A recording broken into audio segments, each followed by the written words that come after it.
مدینہ منورہ کے صرف 10 سالہ زندگی میں 75 غزوات لڑے گئے. 17 سے لے کے 37 تک مختلف اوقات میں بیویاں آپ کی خدمت میں رہی ہے. 11 ایک وقت میں اکٹھی ہوئی ہے.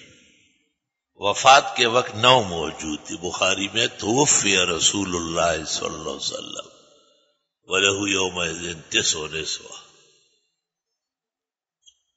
شروع میں 4 بیٹے ہوئے جو فوت ہوئے، اور پھر 4 بیٹیاں ہوئی، زینب، رقیہ، ام کلثوم، فاطمہ. تینوں کے 3 شادی شدہ ہونے کے بعد انتقال کر گئی. غم دے کے کتنے آپ کو دکھایا دیا جا رہا ہے. ایک ہی رہ گئی اور اس کو بھی آپ نے وفات کے وقت کہا کہ سب سے پہلے خاندان میں سے آپ مجھے ملے گی. 3 مہینے بعد بی بی فاطمہ انتقال کر گئی.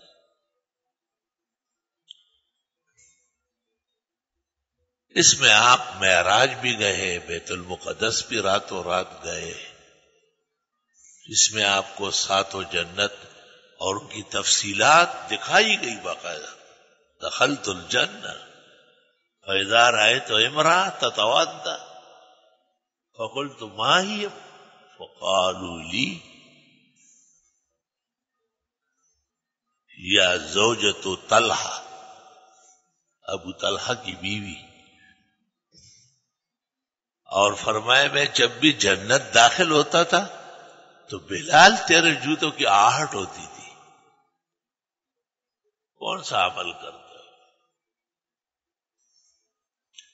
تو آپ نے کہا کہ حضرت جب وضو کر لیتا ہو اور وقت نفلوں کا ہو 2 رکعت پڑھ لیتا ہو. آپ نے کہا اس کو پابندی سے رکھو. یہی نیکی ہے جس کی وجہ سے ہر جنت میں مجھے ایسی جوتے کی آہٹ آتی جیسے مجھ سے آگے آگے بلال جا رہا ہے. علماء دین جن کو اللہ تعالیٰ نے دینی دوربینی اور دور رسی اور فکر و فہم اور ذہن ثاقب نصیب فرمایا، جو خالص دین کے لیے پیدا ہے، انہوں نے اس پر کلام کیا ہے کہ آپ سے آگے ہونا اور پھر بلال کا، اور وہ بھی جوتوں کی آہٹ. آپ سے تو ابو بکر آگے نہیں ہو سکتے، عمر، عثمان، علی نہیں ہو سکتے. تو جواباً کہا گیا کہ اصل میں بلال خادم ہے اور خادم مخدوم کے جوتے لے کے آگے چل رہے. یہ نہیں کہ وہاں خادم مخدوم پہنچے، کہاں ہے میرے جوتے، کہاں ہے میرے جوتے. خادم ابھی تو کہیں سے نظر آئے گا. مولانا شرف علی فرماتے تھے میرے جوتے کوئی نہ اٹھائے، جب بھی اٹھائے مجھے اذیت پہنچائی.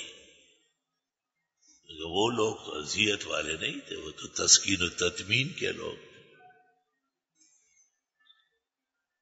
تو چونکہ دنیا کے اندر حضرت بلال نے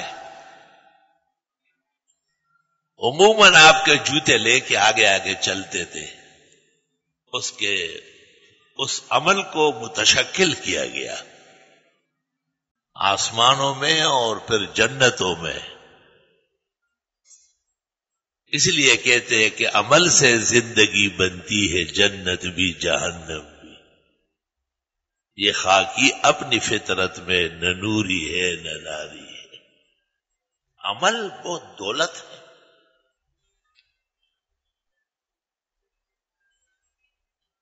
اللہ من اسرع عملہ لم یبطئ نسبہ، جس کو عمل نے آگے کیا نسب پیچھے نہیں کر سکتا ہے. اور جس کو عمل نے پیچھے دھکیلا وہ نسب کے ذریعے کچھ بھی نہیں. نسب کیا ہے؟ پدر من سلطان بود، میرے والد صاحب بادشاہ تھے. تے ہوں گے نا، وہ تو آباد ہے تمہارے، بتاؤ تم کیا ہو؟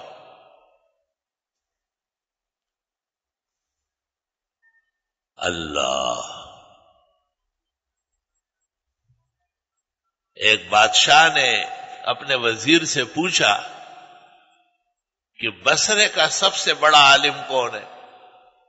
انہوں نے کہا وہ فلاں کا آزاد کردہ غلام. کوفے کا کون ہے؟ تو فلاں آزاد کردہ غلام. پشت بغداد کا کون ہے؟ تو اسی طرح جواب آ رہا تھا. تو بادشاہ نے ایسے سینے پہ ہاتھ رکھا.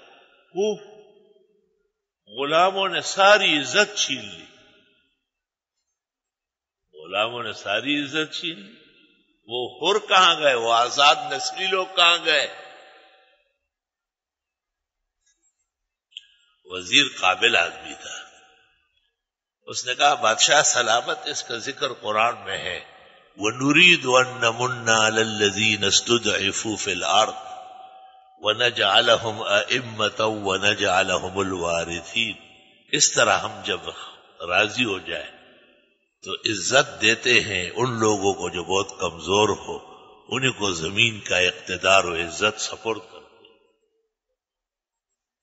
وَنُرِيدُ أَن نَّمُنَّ عَلَى الَّذِينَ اسْتُضْعِفُوا فِي الْأَرْضِ وَنَجْعَلَهُمْ أَئِمَّةً وَنَجْعَلَهُمُ الْوَارِثِينَ. عبداللہ ابن عمر کا بیٹا ہے سالم، حضرت عمر کا پوتا. اور عبداللہ ابن عمر کا غلام ہے نافع. دونوں عبداللہ ابن عمر سے پڑھتے تھے، لیکن محدثین کہتے ہیں نافع اقوی فی ابن عمر عن سالم.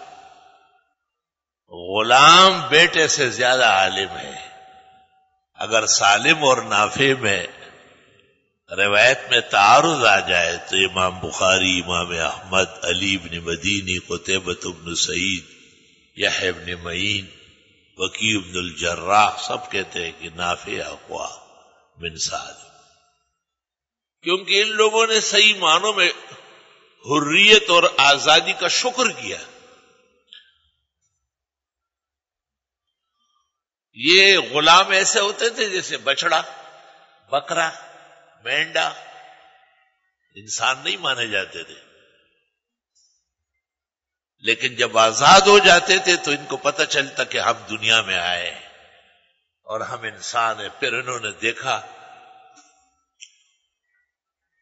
کہ اب سب سے بڑا شکر کیا جائے. تو علم کا حصول سب سے بڑی نعمت، علوم نبوت کا حصول ہر دور ہر زمانے میں. اگر سائنسدان اس ستاروں کے اندر بھی گھومے پھرے نا، تب بھی علم پیغمبر کا، خدا اور رسول کا، وہ سب سے بلند و برتر ہے.